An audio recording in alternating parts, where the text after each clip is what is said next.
Here I have Realme 9i, and today I'm going to show you how to enable portable hotspot on this device.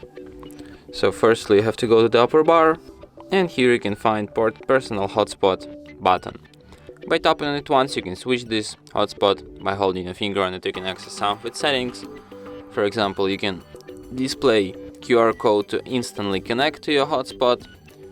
You can change some of its settings. For example, you can change its name, you can change its security protocol, you can change password, you can also change AP band, you can set it to be invisible for other devices, you can manage connections. For example, you have a block list, you have maximum allowed connections, you can restrict data too, and you can set your hotspot to turn off automatically if nobody is connected for 10 minutes.